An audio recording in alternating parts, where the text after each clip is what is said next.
domba Kristus. Ya, dia berjeripah payah, berjuang untuk kamu. Jadi berdoa itu ada perjuangannya, saudara. Berdoa itu bukan kalau sempat baru berdoa, bukan. Berdoa, baca firman Tuhan itu berjuang, saudara. Itu peperangan sesungguhnya, saudara. Ya, badan ini tidak mau, tubuh ini, daging ini tidak mau. Ya, diajak untuk tetap berjuang secara rohani. Nah, seringkali tubuh ini lemah. Ya, firman Tuhan juga mencatat bagaimana Petrus, Yohanes, dan Yakobus saat diajak berdoa oleh Tuhan Yesus. Ya, Tuhan Yesus katakan apa? Roh memang penurut, tetapi daging lemah. Tapi Tuhan pesankan berdoalah supaya kamu jangan jatuh dalam pencobaan. Tetap berdoa.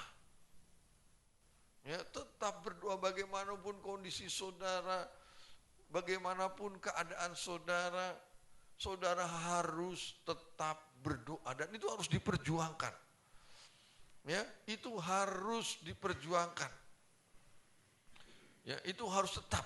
Karena itu yang akan menjaga kondisi rohani saudara untuk tetap fit, saudara.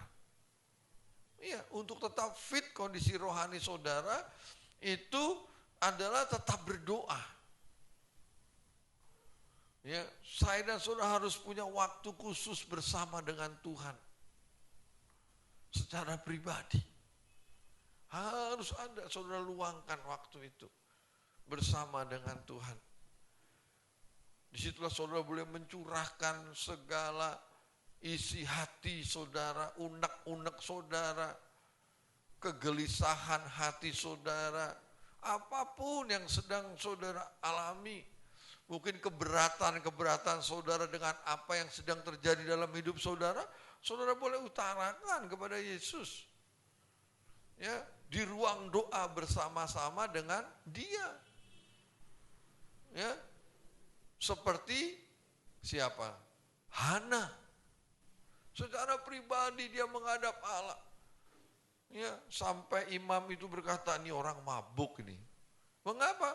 Sebab dia mencurahkan, firman Tuhan katakan, segala isi hatinya, unek-uneknya, apa yang dialaminya, perlakuan ya Penina terhadap dirinya yang terus menghina karena dia belum punya anak, itu dicurahkan, disampaikan kepada Tuhan, bukan kepada manusia, tapi kepada Tuhan dia curahkan segala keberatan-keberatan yang terjadi, yang sedang terjadi di dalam kehidupannya. Ya, itulah doa, saudara. Dan doa itulah yang akan memberikan kekuatan kepada saya dan kepada saudara. Hanya lewat doa, saudara. Makanya kemerosotan di dalam doa itu akan menjadi kemerosotan rohani yang sangat fatal, saudara. Ya, kalau saya melihat orang, ya, saya tanya, masih berdoa enggak di rumah? Udah. Nah, udah, itu udah parah berarti. Iya. Itu sudah parah kerohaniannya. Walaupun sudah masih beribadah di gereja, tapi kalau tidak pernah membangun hubungan secara pribadi dengan Tuhan, iya, itu hubungannya kurang baik. Itu kerohaniannya pasti sedang mengalami kemerosotan. Tapi berbeda dengan Epapras. Walaupun dia di penjara, dia tetap berjuang, dikatakan. Dia berjuang untuk kamu di dalam doa. Jadi dia berjuang untuk bisa berdoa itu memang membutuhkan perjuangan. Berdoa itu peperangan, saudara. Betul. Berdoa itu peperangan. Peperangan hati dan pikiran. Ya, karena itu perlu diperjuangkan. Dan kita belajar dari tokoh yang namanya Epapras ini. Dia seorang pejuang doa. Dia tetap berdoa dalam segala keadaan. Ya. Dan sekarang kita masuk pada bagian yang ketiga, yaitu yang terhilang dan terhapus. Mari kita baca Kolose terlebih dahulu. Kita bertolak dari sana yang terhilang atau yang terhapus. Ya, Kolose pasal 4. Kita baca ayat yang ke-14.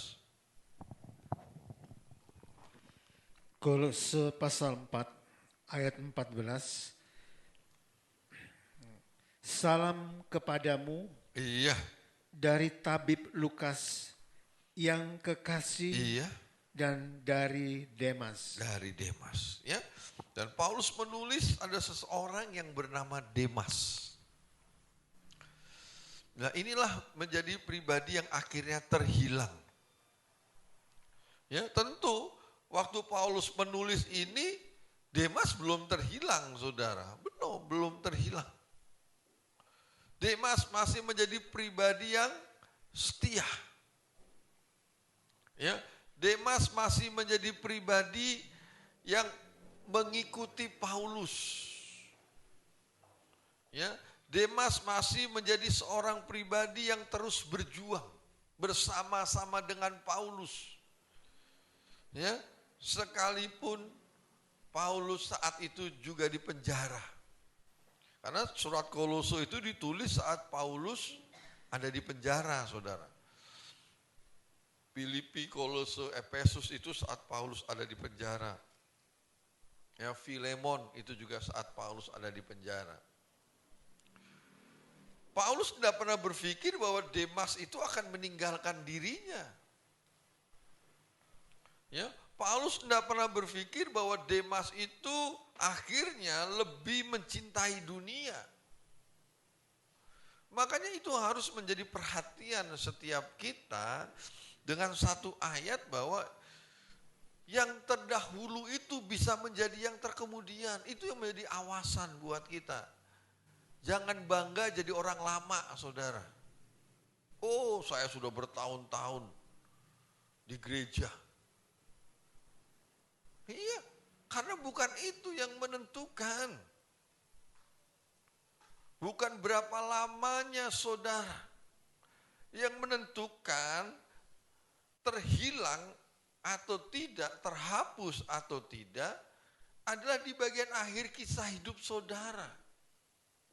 Apakah Saudara akan tetap bertahan atau tidak?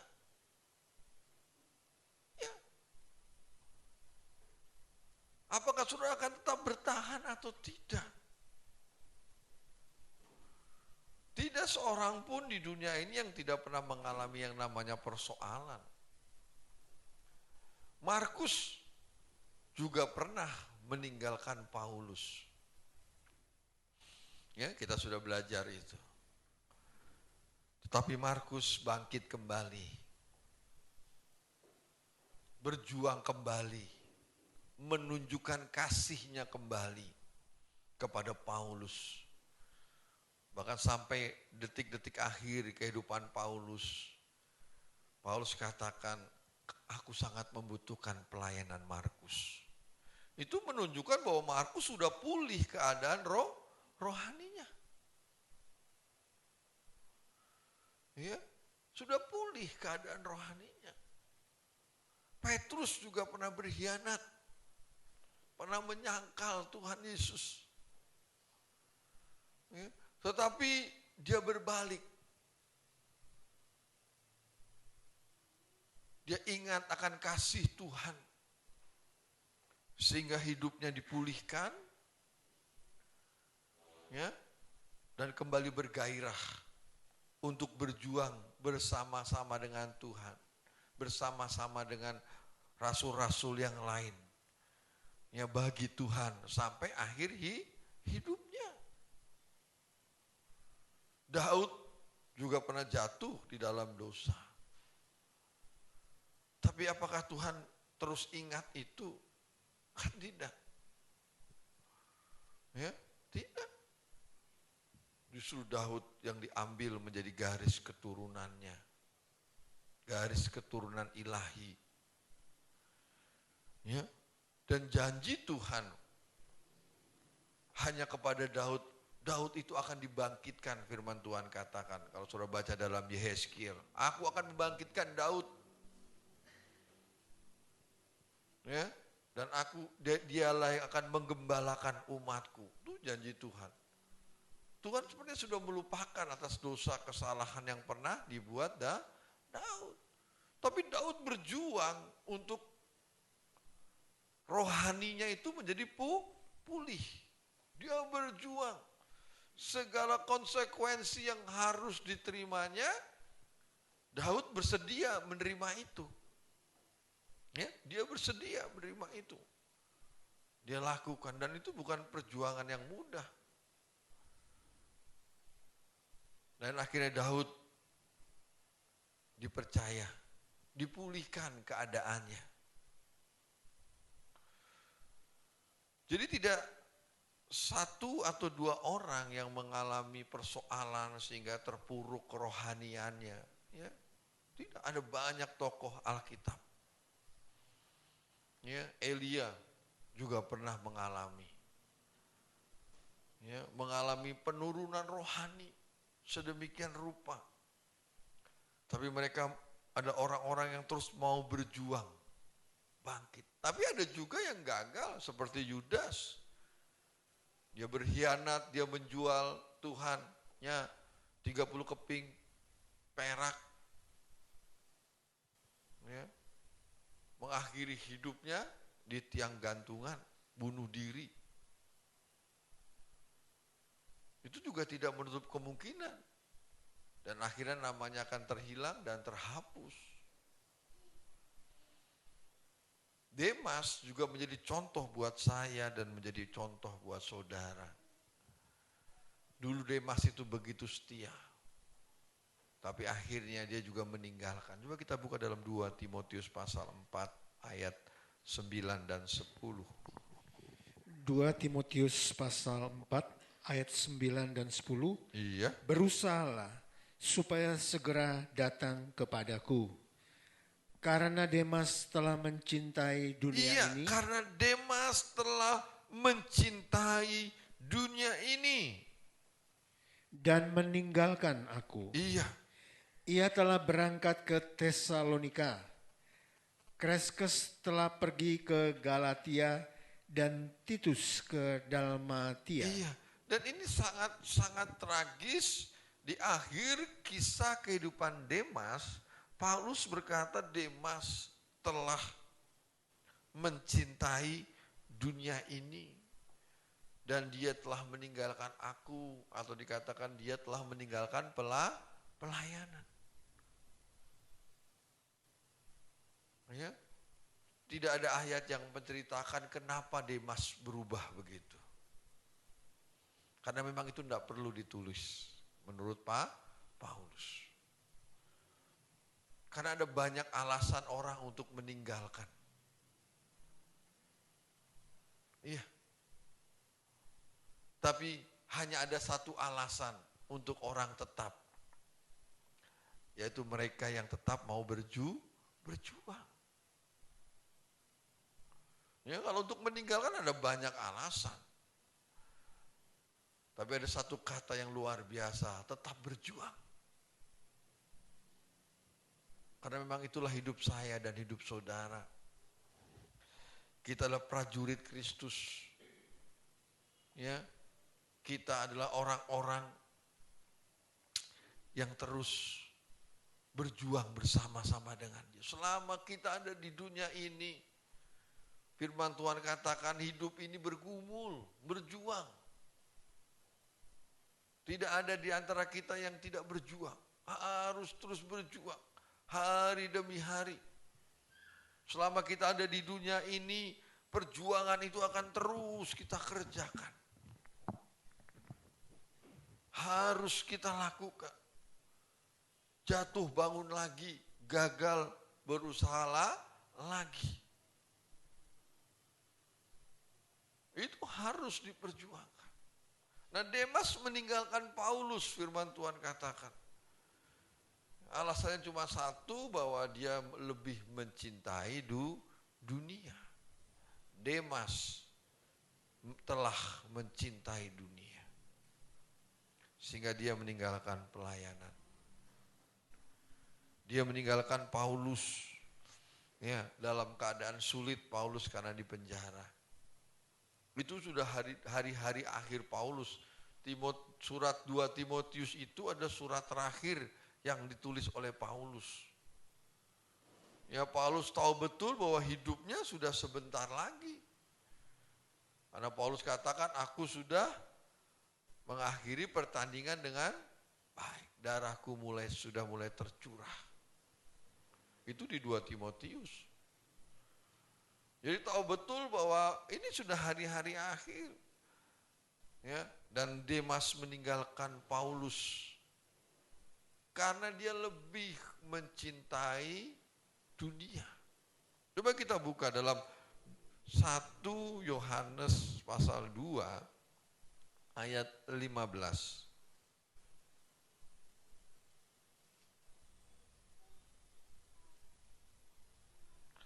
1 Yohanes pasal 2 ayat 15. 1 Yohanes pasal 2 ayat 15. Iya. Janganlah kamu mengasihi dunia. Ya, jangan kamu mencintai dunia. Kenapa? Dan apa yang ada di dalamnya. Jikalau orang mengasihi dunia, jikalau orang mencintai dunia, maka kasih akan Bapa tidak ada di dalam orang itu. Iya, cukup. Jadi ini merupakan satu perbandingan. Kalau orang itu mencintai dunia, maka kasih kepada Bapa tidak ada di orang itu. Kalau orang itu mengasihi, mencintai Bapa, maka dia tidak akan mencintai dunia. Semakin saudara mengasihi Bapa, maka saudara akan membenci dunia. Atau kasih saudara kepada dunia akan terus menurun. Tapi kalau saudara semakin mencintai dunia, maka kasih kepada Bapa akan menurun. Ya. Jadi itu berbanding terbalik, saudara. Dan itu bisa menjadi koreksi buat saya, menjadi koreksi buat saudara. Jadi kalau saudara semakin tidak mengasihi Bapa, tidak mengasihi Allah, maka saudara harus sadar bahwa saudara semakin mengasihi dunia. Ya, maka akan semakin mengasihi dunia. Ya, tetapi kalau saudara dan saya semakin mengasihi Allah, maka kasih saudara akan dunia akan semakin menurun. Sehingga kalau kasih saudara sudah full, ya, I love you full kepada Allah, ya maka tidak akan mengasihi dunia. Tidak akan mengasihi dunia, bukan berarti berarti saya nggak perlu lagi hal-hal yang ada di dunia, bukan. Tuhan melarangnya itu jangan mengasihi. Kalau saudara mengasihi sesuatu itu selalu ada di pikiran, kadang-kadang sampai masuk ke hati saudara. Kalau tidur ingat, terbayang-bayang selalu di itu tandanya saudara mengasihi. Kalau kehilangan, kalau saudara mengasihi apa yang terjadi? Sedih. Bahkan bisa terluka hatinya. Itu karena mengasihi. Tapi kalau saudara tidak mengasihi, hilang ya sudah. Ya, tapi kalau masih ada rasa-rasa sedikit ya masih mengasihi sedikit gitu saudara. Dan itu bukan perkara mudah untuk bisa menghilangkan itu. Iya.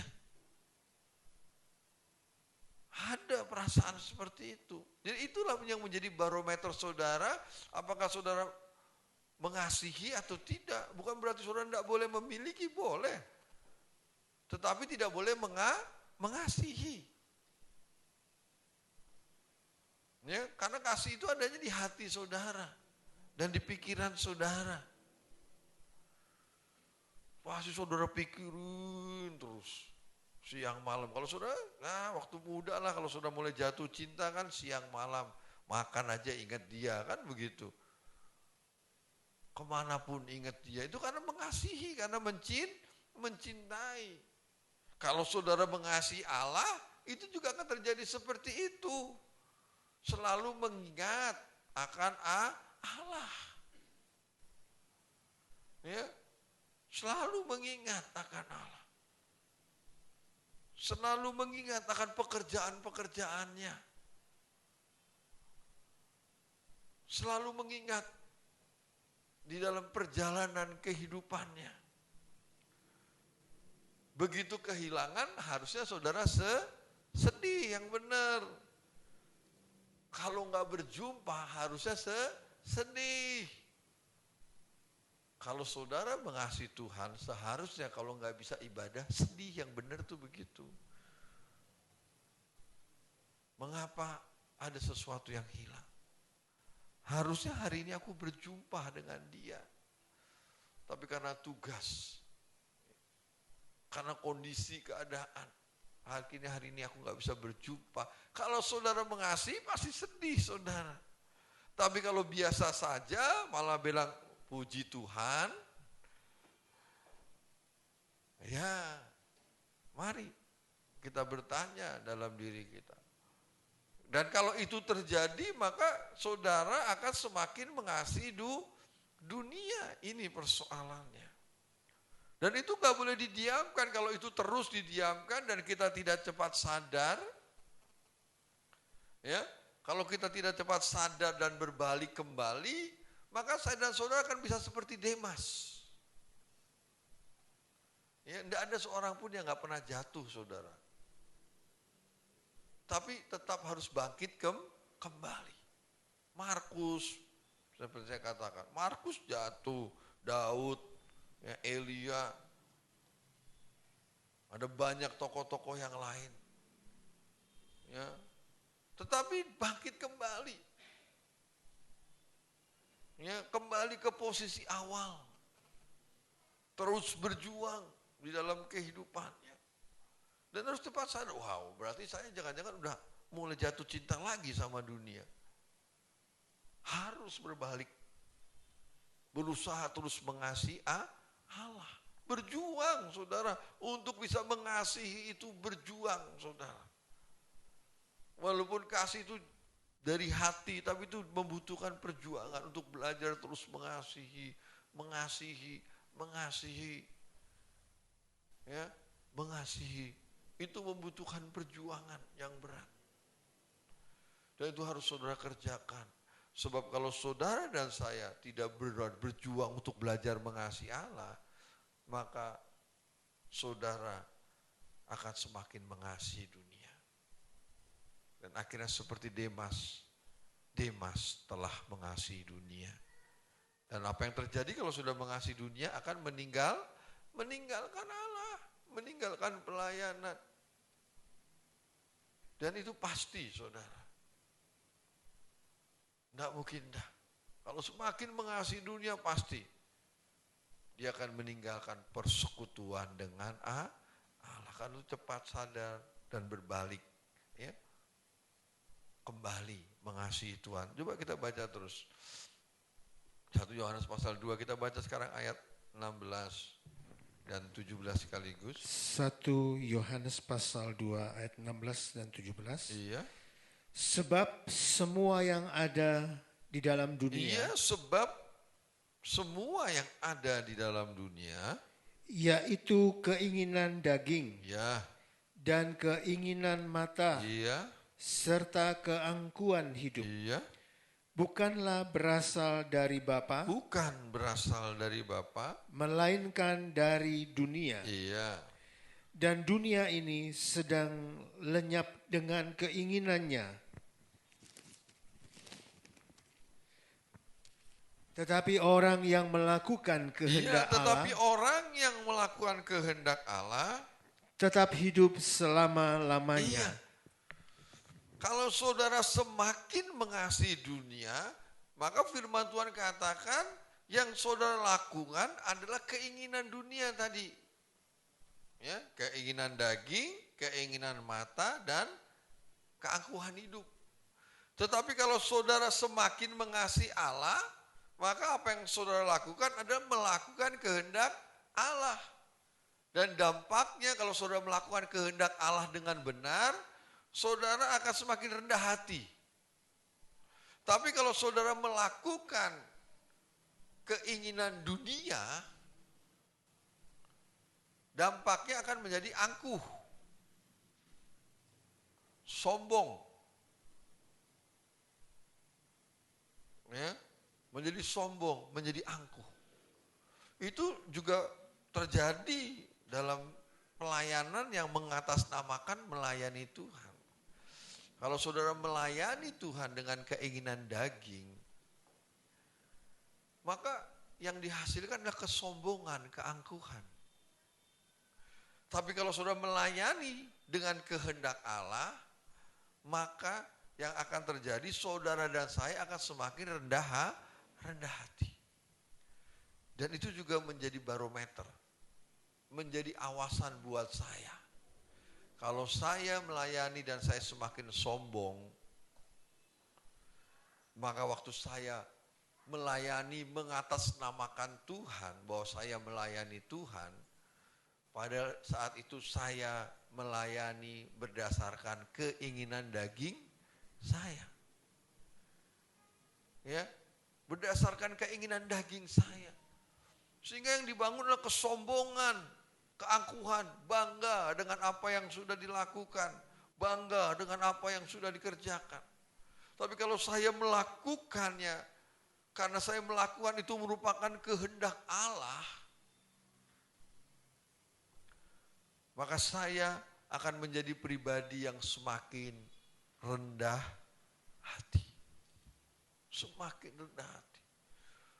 Sebab semakin menyadari bahwa Tuhanlah yang memberikan kemampuan. Yang Paulus katakan, aku tidak boleh bermegah selain bermegah di dalam Kristus. Sebab memang Tuhan yang mengerjakannya di dalam aku. Semakin rendah hati, saudara. Bahkan Paulus berani katakan, di antara mereka akulah yang paling berdosa. Padahal Paulus itu rasul yang paling banyak melakukan. Ya, dia lebih banyak perjuangannya dibandingkan rasul-rasul yang lain. Tapi Paulus katakan, di antara mereka aku yang paling berdosa. Semakin rendah hati dia. Ya. Dan itu menjadi ukuran buat saya, menjadi ukuran buat saudara. Sebab kalau saudara melayani berdasarkan keinginan dunia, keinginan daging, saudara melayani karena saudara ingin memuaskan daging ini, saudara, buahnya adalah kesombongan yang terjadi. Sombong. Ya. Ingin semakin dihargai. Ya. Maunya orang mengikuti sesuai, memaksakan kehendak akhirnya. Karena merasa prinsipnya yang paling benar. Ya, tidak mengikuti kehendak Tuhan. Kalau saudara dan saya melayani berdasarkan kehendak Tuhan, saudara tahu betul dan saudara yakin betul Tuhan yang mengatur hidup. Ya, Paulus pernah ingin melayani, firman Tuhan katakan di Kisah Rasul ditulis, aku ingin melayani, tetapi tiba-tiba ada orang Makedonia memanggil-manggil. Ya, dia nggak jadi melayani. Dia tidak jadi kembali ke Korintus, dia kembali ke Makedonia, dia ke Makedonia. Padahal itu sama-sama untuk memberitakan Injil. Tapi kok ada yang mencegah? Seolah-olah tidak boleh. Kalau dipikirkan sama-sama melayani. Iya, yang satu melayani berdasarkan keinginan hati, yang satu melayani berdasarkan keinginan Tuhan, sama-sama memberitakan Injil loh. Paulus katakan, Berdasarkan pertimbanganku, aku seharusnya dari kamu terus ke Akaya, dari Akaya kembali ke kamu. Paulus bilang apa? Dengan tujuan supaya kamu dapat membantu perjalananku. Itu pikiran Paulus. Baru aku nanti ke Makedonia. Kenapa Paulus gak mau ke Makedonia? Sebab di Makedonia jemaatnya miskin. Paulus bilang, wah gak bisa membantu dalam perjalanan. Dan itu hal yang wajar, pemikiran manusia, saudara. Tapi Tuhan katakan enggak, ke Makedonia dulu. Dan dia berangkat ke Makedonia. Mungkin juga dengan was-was. Wah, ntar dari Makedonia bisa pulang kan nih, enggak ada ongkos nih. Karena Makedonia dia tahu jemaat yang miskin. Ya, dan akhirnya di Makedonia, tapi di Makedonia dia disambut dengan luar biasa. Dan Paulus saksikan, dia mendapat berkat yang banyak di Makedonia. Paulus itu mendapat berkat yang banyak di Makedonia. Dia belajar dari jemaat yang miskin. Dia katakan apa? Sekalipun mereka sedang mengalami pencobaan yang berat, dan hidupnya sangat miskin. Kita baca saja. Ya. Di mana itu saudara ingat?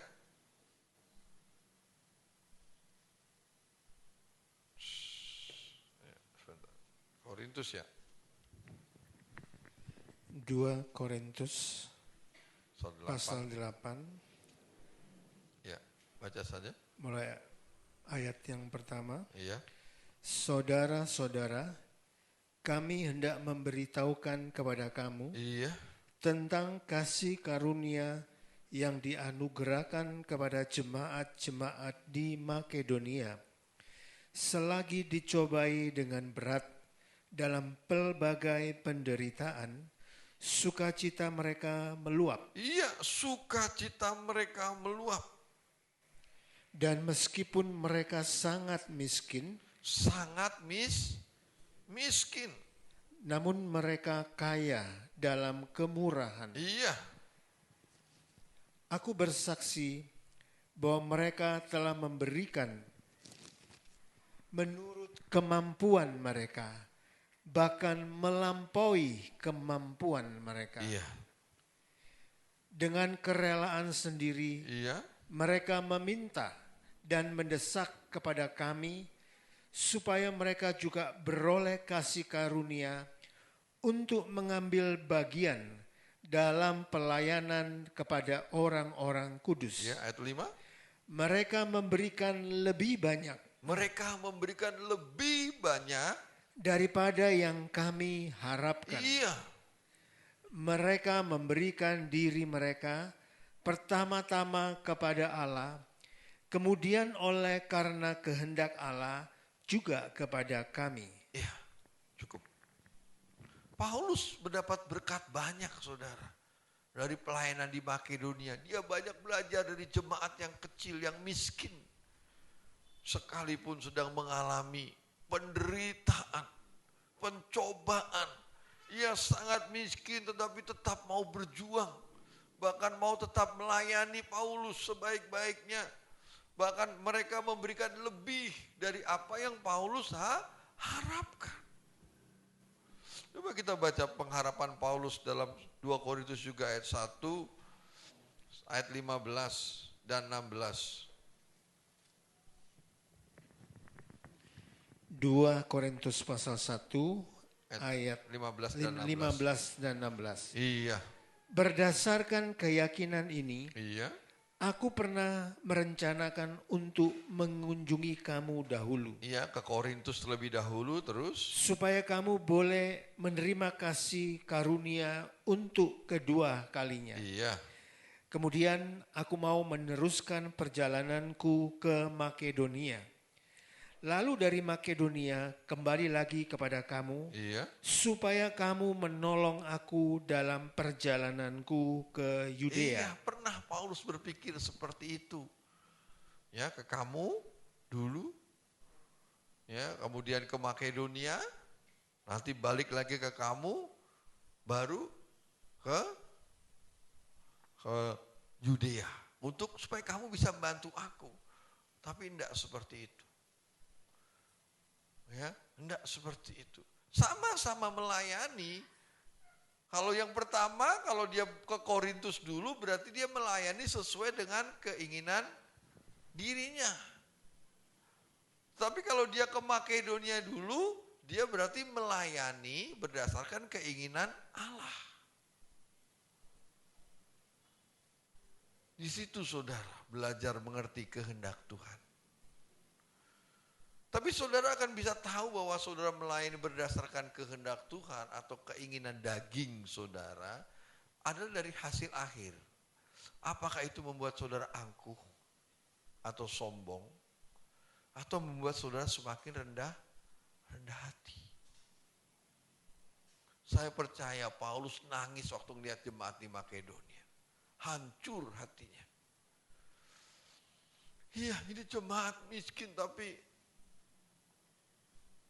mau berkorban buat diri.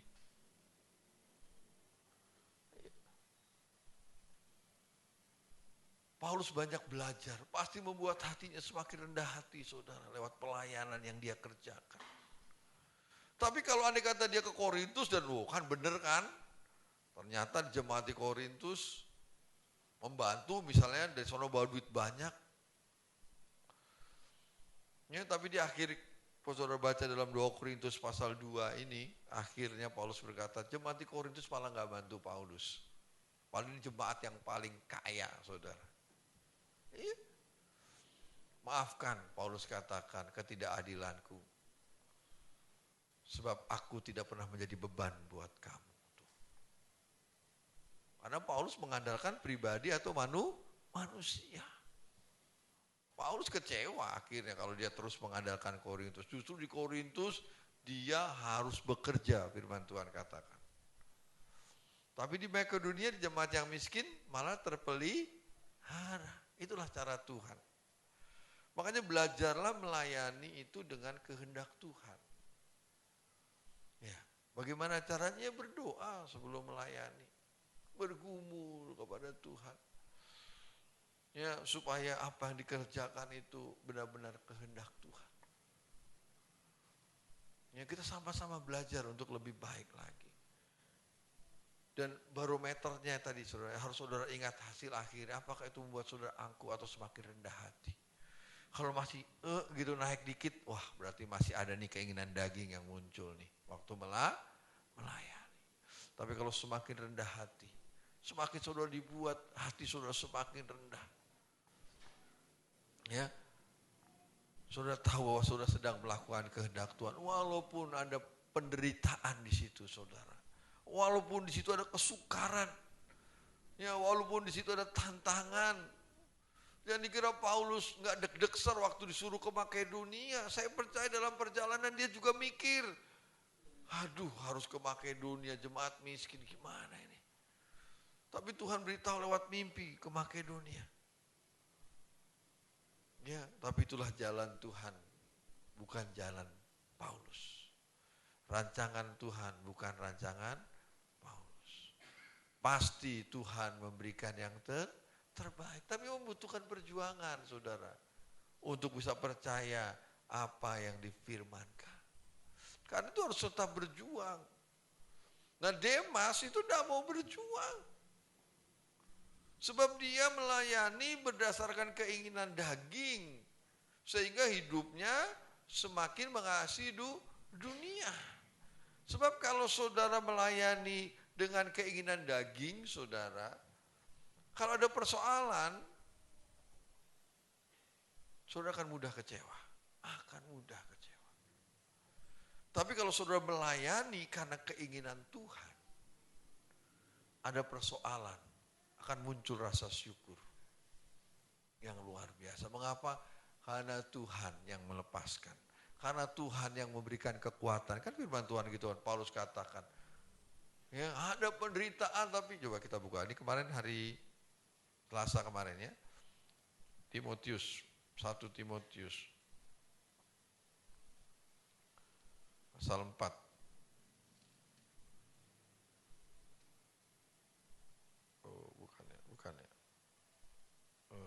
sebentar. Yang dikatakan bahwa engkau mengikuti cara hidupku. Oh ya, 2 Timotius, maaf ya. 2 Timotius.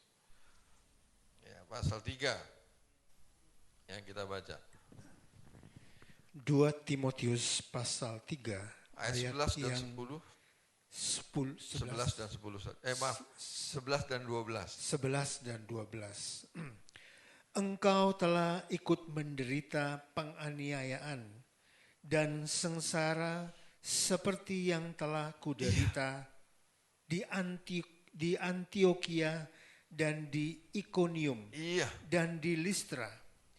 Semua penganiayaan itu kuderita. Kuderita, kata Paulus. Dan Tuhan telah melepaskan aku daripadanya. Emang ada penderitaan dalam pelayanan, tetapi Tuhan melepaskan. Ini loh yang menjadi rasa syukur kita. Terus?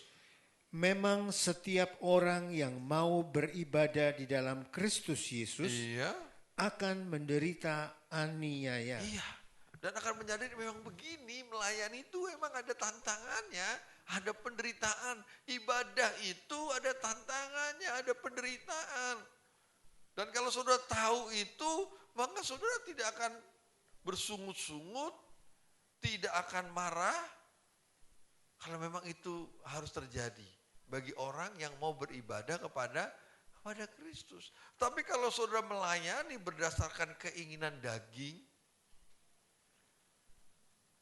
ya, maka saat ada tantangan, saat ada penderitaan, daging ini akan marah-marah, saudara. Ya, daging ini akan bersungut-sungut. Ya, daging ini akan protes. Tapi kalau saudara melayani berdasarkan kehendak Tuhan, saudara berkata memang ini harus terjadi. Tapi saudara berkata, saya percaya Tuhan akan melepaskan. Dan saya dan saudara harus menang itu, saudara. Harus menang. Ya. Harus menang. Sekali lagi tidak ada yang gak pernah kecewa. Saya pernah sangat kecewa dan saya sering kali katakan, enggak sekali 2 kali saya mau tinggalkan. Pokoknya saya mau tinggalkan pelayan. Enggak mau melayani lagi. Itu gak sekali 2 kali, itu terus berulang-ulang. Tapi Tuhan ingatkan, ayo berjuang lagi. Waduh, nangis lagi, berdoa lagi. Iya, sudah enggak sekali, itu sering saya dulu mengalami hal seperti itu. Tapi harus berjuang, saudara. Ya, kalau saya sudah mengalami hal seperti itu, biasa saya ke toko buku, saya cari buku, saya baca-baca buku, wah ini bagus, saya bawa pulang. Saya berdoa, baca buku, baca Alkitab, itu saja. Melupakan semua dulu yang lain. Baca Alkitab, baca buku, berdoa, itu aja. Ada kekuatan baru lagi, masuk lagi, berjuang lagi, gitu. Ya. Enggak. Setiap kita itu pasti akan mengalami hal seperti itu. Ya, mengalami satu titik kecewa yang luar biasa. Tapi bukan itu persoalannya. Persoalannya apakah saya dan saudara mau terus berjuang. Jangan seperti Demas yang akhirnya tidak berjuang meninggalkan Paulus. Sehingga hidupnya tidak berkemenangan. Dan kalau hidupnya tidak berkemenangan, firman Tuhan katakan namanya akan dihapus dari kitab kehidupan, Wahyu. Ya, pasal 3 ayat 5.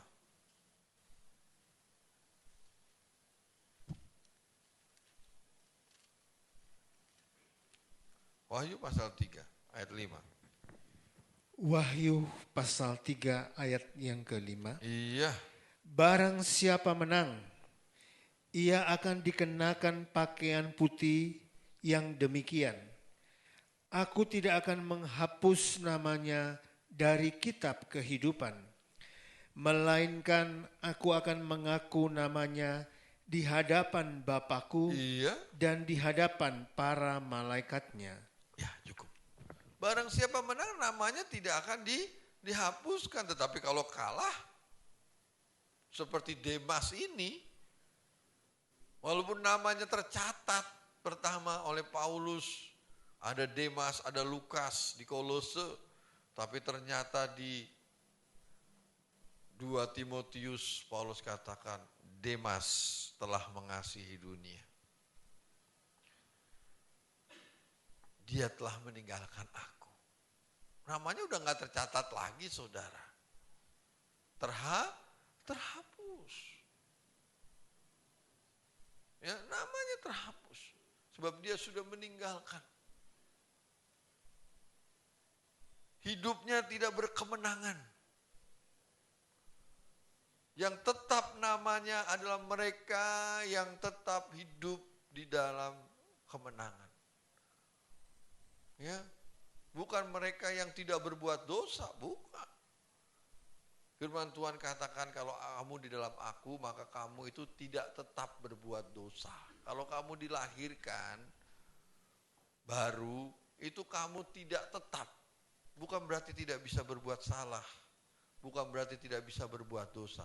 Tetapi tidak tetap. Kalau melakukan diselesaikan dengan baik. Kalau melakukan dosa, datang kepada Tuhan, mohon pengampunan, berarti tidak tetap di dalam dosa. Itu yang dimaksud selama kita di dunia ini. Tidak bisa. Kita seringkali tetap melakukan kesalahan, pelanggaran. Tapi jangan tetap di dalam dosa. Harus diselesaikan. Ya, jatuh bangun. Ya. Saya dan saudara Paulus sendiri katakan, aku ingin melakukan sesuatu yang baik. Tapi justru yang tidak baik yang aku lakukan, Paulus katakan. Itu pergumulan, bukan berarti saya mentolerir kesalahan, dosa, bukan. Tapi seringkali saya dan saudara tidak luput dari itu. Tapi firman Tuhan menguatkan, asal jangan tetap di dalam dosa. Atau dengan katanya harus bangkit, harus kembali bangun, harus kembali melakukan sesuatu yang benar, melakukan sesuai dengan firman. Jangan tetap. Itu hidup yang berkemenangan. Dan Tuhan mau saya dan saudara terus menang. Ya, kenapa jemaat di Sardis ini sampai diancam oleh Tuhan? Kalau kamu nggak menang, namamu akan terhapus. Kamu harus menang supaya namamu tidak terhapus. Coba kita baca bagian atasnya, pasal 3 ini, ayat 1 dan 2. Wahyu pasal 3 ayat 1 dan 2. Iya. Dan tuliskanlah kepada malaikat jemaat di Sardis. Inilah firman Dia yang memiliki 7 roh Allah dan 7 bintang itu. Iya. Aku tahu segala pekerjaanmu. Aku tahu pekerjaanmu, apa yang kamu lakukan, apa yang kamu kerjakan, apa yang sedang kamu layani. Tuhan tahu, kata Tuhan kepada jemaat di Sardis. Terus? Engkau dikatakan hidup. Iya, apa yang kamu lakukan, apa yang kamu kerjakan itu dikatakan hidup. Padahal engkau mati. Padahal mati. Terus? Bangunlah. Bangun, kata Tuhan. Dan kuatkanlah apa yang masih tinggal. Iya, dan kuatkan apa yang masih tinggal. Yang sudah hampir mati. Yang sudah hampir mati itu. Sebab tidak satu pun dari pekerjaanmu aku dapati sempurna di hadapan Allahku. Tuhan Yesus ingatkan ya kepada jemaat di Sardis. Aku tahu apa pekerjaanmu. Jadi Tuhan tahu apa yang saya lakukan, apa yang saya kerjakan. Baik apa yang saya lakukan itu dengan sungguh-sungguh, dengan kasih yang sepenuh kepada Tuhan atau tidak, Tuhan itu tahu. Ya.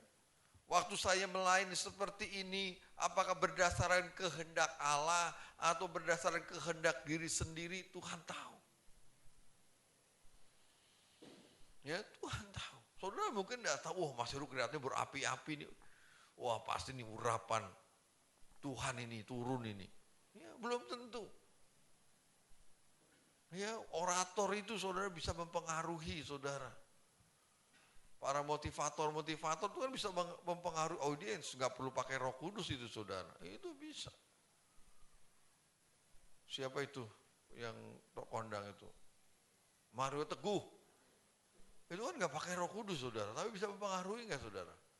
Bisa, walaupun akhirnya sekarang udah nggak teguh lagi saudara. Iya, bisa saudara. Bisa mempengaruhi. Kelihatannya, wow, luar biasa. Tapi pada berdasarkan keinginan daging. Aku tahu kata Tuhan. Dan Tuhan ingatkan bahwa kamu itu ya dikatakan hidup. Kelihatannya hidup. Padahal sudah mati. Tidak ada lagi apinya. Walaupun kelihatannya, oh mari. Itu bisa daging saudara. Tetap semangat, itu bisa daging saya katakan. Tuhan tahu. Ya. Tuhan tahu apa yang ada dalam hidup saya, dalam hidup saudara. Tapi Tuhan tidak salahkan itu, Tuhan katakan ayo bangkit. Ya. Bangunlah dan kuatkanlah apa yang masih tinggal, yang sudah hampir mati. Tuhan bisa melihat, oh ternyata masih ada api kecil itu di dalam dirimu. Ayo itu. Saudara, kalau saudara bisa memelihara api yang kecil, kelihatannya kecil. Ya, tapi kalau api itu dijaga terus, itu lama-lama tetap bisa menjadi besar, saudara. Ya, itu akan bisa menjadi besar. Tapi harus dijaga. Saya selalu ingatkan kaum muda, emang belum ada api yang besar di kaum muda, tapi kita jaga api semangat saudara yang masih ada ini harus tetap dijaga. Sampai nanti bisa menghangatkan yang lain, menghangatkan yang lain, menghangatkan. Nanti kalau sudah hangat akan mudah terbakar juga. Tapi kalau kita juga sudah mulai redup, ngikut-ngikut redup, ya mati lama-lama saudara. Tapi saudara yang masih ada apinya, ayo tetap jaga api itu. Jangan biarkan padam. Jangan justru ikut-ikut yang sudah padam. Justru kita harus menghangatkan mereka. Supaya mereka tetap hangat, kering. Nanti akan mudah terbakar. Ya, saya ingat sekali waktu camping anak-anak remaja tahun berapa itu. Ya, Aaron masih remaja, Olive masih remaja. Ya, masih remaja di Curug Luhur Bogor. Itu hujan saudara. Nggak ada yang bisa nyalain api unggun. Mati terus orang hujan, kayunya basah. Ya. Tapi saya coba dari lilin kecil, ada tinggal lilin. Karena disiram minyak, sudah sebentar doang. Nggak nyala lagi karena api, kayunya basah. Ya ada lilin, saya taruh aja di tengahnya itu lilin. Tumpukan kayu, saya taruh di tengahnya lilin. Saya nyalain itu sendiri lilin. Tapi lama-lama ternyata menghangatkan. Lama-lama kebakar juga saudara. Baru udah siram minyak. Sampai minyaknya habis, api unggunnya nggak nyala karena memang basah. Ya. Tapi dengan api yang kecil itu ternyata sudah menghangatkan, lama-lama kering. Lama-lama nyala. Ayo jaga api yang masih kecil itu, yang masih tinggal. Walaupun tinggal sedikit, firman Tuhan katakan, sumbu yang sudah pudar nyalanya saja, ya pudar itu sudah nggak ada apinya saudara. Tapi masih ada merah-merahnya itu kalau lilin saudara. Itu tetap dijaga oleh Tuhan, tidak dipadamkan. Iya, enggak, tetap dijaga karena itu tetap bisa membakar akhirnya. Kalau tetap dijaga, ayo kata Tuhan. Tetap bersemangat. Ya, jaga apa yang masih ada padamu. Ya, firman Tuhan katakan, sebab tidak ada satupun dari pekerjaanmu aku dapati sempurna di hadapan Allah. Kenapa tidak sempurna? Karena mereka melakukannya bukan dengan kasih daripada Allah. Sebab hanya kasih saja yang bisa menyempur. Ya, firman Tuhan katakan itu kan. kasih yang bisa menyempurnakan. Makanya betapa pentingnya saudara melakukan segala sesuatu itu berdasarkan kasih kepada Allah. Bukan kasih kepada dunia yang akhirnya di dalamnya ada keinginan daging, keinginan mata, dan keangkuhan hidup. Maka saudara harus belajar melakukan segala sesuatu karena kasih kepada Allah. Karena itu yang akan dilihat oleh Tuhan. Kasih kepada Allah. Ya, walaupun jemaat di Makedonia itu mungkin, ya dia kan sangat miskin saudara. Tapi Paulus katakan mereka itu memberikan jauh lebih banyak dari kemampuan mereka. Itu belum tentu banyak menurut saudara. Belum tentu banyak menurut orang-orang di Korintus yang jauh lebih kaya. Tapi Tuhan memuji itu, bukan jumlahnya. Tapi mereka itu memberikan dengan kasih. Itu yang membuat Tuhan memuji mereka. Melakukannya dengan segala kekuatan yang bahkan lebih dari kemampuan. Iya. Karena dia memberikan dari kekurangan seperti janda, firman Tuhan katakan. Ada seorang janda miskin yang memberikan persembahan, ya, tidak seberapa jumlahnya, tapi juga ada ahli Taurat yang memberikan banyak. Tapi kan Tuhan katakan, janda itu jauh lebih banyak memberikan. Mengapa? Sebab dia memberikan dari segala kekurangan. Itu kalau bukan karena kasih, tidak mungkin saudara, tidak mungkin. Tapi karena kasihnya kepada Allah, itu memampukan dia berani memberikan lebih dari kemampuannya. Karena kasih itu merupakan kekuatan yang luar biasa. Itu yang dikatakan kenapa kamu tidak sempurna. Sebab kamu melakukannya tidak dengan kasih. Sebab hanya kasih yang bisa menyempurnakan. Hanya kasih yang bisa menyempurnakan. Karena itu mari kita bangun. Saya juga belum baik. Tapi mari kita sama-sama menjaga api yang masih ada ini loh. Ya, api yang masih ada. Kalau soal kekurangan ada banyak kekurangan. Tapi mari kita belajar terus membangun. Jangan tinggal juga dalam kekurangan, gak apa-apalah Tuhan tahu. Enggak, kita harus lebih baik lagi, lebih baik lagi, lebih baik, lebih baik, lebih baik. Ya. Lebih baik lagi. Sebab itu yang diingini Tuhan. Selanjutnya ayat 3 kita baca dan 4 sekaligus. Ya. Ayat 3 dan 4. Wahyu pasal 3 Ya. ayat 3 dan 4. Ya. Karena itu ingatlah bagaimana engkau telah menerima dan mendengarnya. Iya, kembali ingat bagaimana dulu engkau menerima dan mendengarnya. Terus? Turutilah itu dan bertobatlah. Iya. Karena jikalau engkau tidak berjaga-jaga, aku akan datang seperti pencuri, dan engkau tidak tahu pada waktu manakah aku tiba-tiba datang kepadamu. Iya. Tetapi di Sardis ada beberapa orang yang tidak mencemarkan pakaiannya. Iya. Mereka akan berjalan dengan aku dalam pakaian putih, karena mereka adalah layak untuk itu. Ya, puji nama Tuhan. Tapi Tuhan ingatkan begini bahwa, ayo ingat lagi. Di awal, itu cinta pertama yang dimaksud. Kasih yang mula-mula. Ingat bagaimana kamu dulu menerima.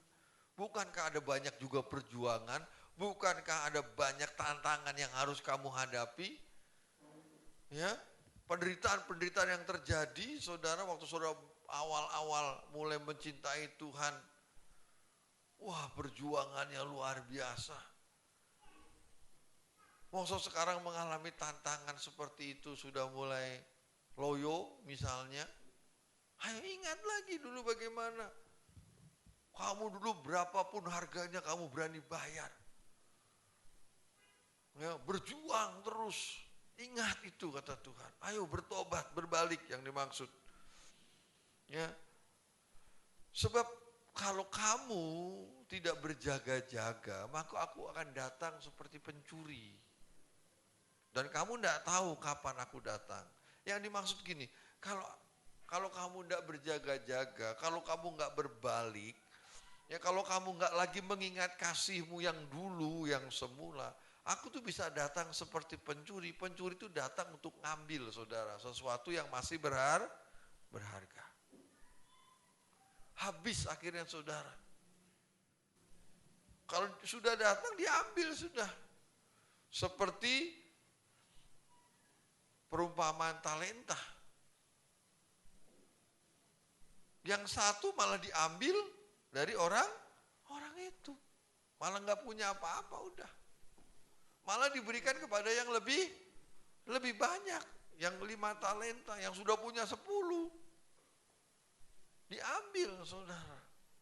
Yang tersisa itu yang masih berharga, Tuhan katakan kalau kamu nggak kembali lagi, bertobat, mengingat kembali cintamu padaku yang dulu, kamu begitu berjuang luar biasa, tantangan di depan, maju terus, ya, melayani terus dengan semangat, dengan gairah, dengan ayo kata Paulus, ingat itu, ya, hai jemaat Sardis, ingat itu dulu bagaimana kamu berjuang untuk bisa menerima firman. Tantangannya lebih berat itu daripada yang sekarang kamu hadapi, gitu seperti yang Tuhan katakan. Ayo ingat, dulu kamu bisa melewati dengan luar biasa. Masa sekarang gak bisa kamu lewati bersama-sama dengan Tuhan. Tetapi kalau kamu tidak mau, maka aku akan datang seperti pencuri. Dan kamu tidak tahu kapan aku datang. Sekali lagi, pencuri itu mengambil sesuatu yang masih berharga. Akhirnya namanya terhapus dalam kitab kehidupan. Tapi luar biasanya Tuhan Yesus katakan, tetapi di Sardis masih ada orang-orang yang tidak mencemarkan pakaiannya. Atau orang-orang yang tidak terpengaruh dengan keadaan yang sedang terjadi di Sardis. Dia tetap hidup sesuai dengan kehendak Tuhan. Dia melayani, dia melakukan segala sesuatu berdasarkan kasih kepada Tuhan. Dan Tuhan katakan kalau ada orang-orang seperti itu di tengah-tengah jemaat yang sedang mengalami kemunduran, seperti di jemaat Sardis, Tuhan katakan mereka itu akan berjalan dengan aku. Ya, dalam pakaian putih. Kenapa? Karena mereka layak untuk mendapatkan itu. Iya. Jadi untuk tetap setia di tengah-tengah orang yang sudah tidak setia misalnya. Saudara tetap berjuang melakukan kehendak Tuhan di tengah-tengah orang yang sudah tidak mau melakukan kehendak Tuhan. Itu kan jauh lebih sulit. Saudara tetap bertahan di dalam kekudusan, kesucian, di tengah-tengah orang yang sudah hidup semaunya sendiri, yang tidak menjaga kekudusan, kesucian. Itu bukan perkara mudah. Gereja Tuhan di tempat ini terus bertahan, tetap di dalam firman pengajaran, di tengah-tengah orang, gereja-gereja yang sudah tidak menghargai tentang kekudusan, target yang tinggi yang Tuhan berikan menjadi mempelai Tuhan. Itu bukan perkara yang mudah. Tetapi terus kita kerjakan, tetap menjaga.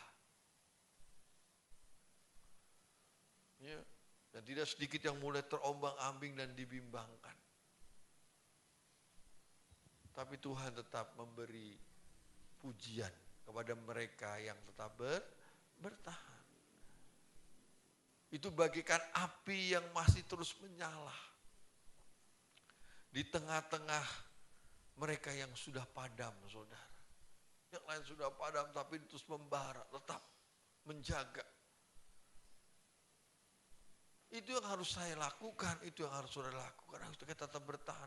Jangan kita ikut. Tapi kita tetap terus belajar sesuai dengan kebenaran firman. Sebab kalau sudah ikut akhirnya sama menjadi duniawi. Ya, saya percaya Dokter Lukas juga mendengar, nggak mungkin Demas ini langsung meninggalkan begitu saja. Pasti sudah mulai Lukas melihat, Aristarkus mungkin melihat gelagatnya. Karena nggak mungkin langsung sudah meninggalkan, pasti ada sesuatu yang terus tapi tidak diperbaiki. Ya, nah akhirnya meninggalkan. Mungkin Lukas tahu, mungkin juga akan terpengaruh. Tapi Lukas, Aristarkus, Epapras, Markus, mereka tetap bertahan. Terus belajar mengasihi Tuhan dengan segenap hati. Berusaha untuk tidak mengasihi dunia. Sehingga mereka bertahan. Tapi Demas tidak menyadari itu. Tuhan sudah ambil yang paling berharga dari dirinya. Sehingga kasih kepada Bapa sama sekali tidak ada lagi. Sehingga dia tinggalkan. Dia lebih mengasihi dunia. Sebelum hal itu terjadi pada saya, pada saudara, mari kita harus terus belajar mengasihi Tuhan, mengasihi Allah. Enggak menutup kemungkinan, saudara. Enggak peduli pendeta, hamba Tuhan atau apalah, saudara. Itu bisa mengalami penurunan secara rohani. Tapi mari kita terus berjuang. Tetap bersemangat. Tetap terus berusaha mengarahkan hati dan pikiran kepada Tuhan. Karena memang itulah yang harus kita kerjakan sampai akhir. Supaya nama saya, nama saudara tidak terhapus dari kitab kehidupan anak domba. Tetap ada sampai akhir. Sebab saya dan saudara masuk kepada bilangan-bilangan orang yang tetap setia. Itu yang harus terjadi dalam hidup saya, dalam hidup saudara. Tidak ada seorang pun dari saudara dan saya yang tidak luput dari persoalan, masalah, tidak ada. Ya. Tapi yang menjadi persoalan adalah apakah saudara tetap mau berjuang bersama-sama dengan Tuhan untuk lebih mengasihi Bapa dibandingkan mengasihi dunia. Demas menjadi pelajaran yang baik buat kita. Mari kita tutup Alkitab kita.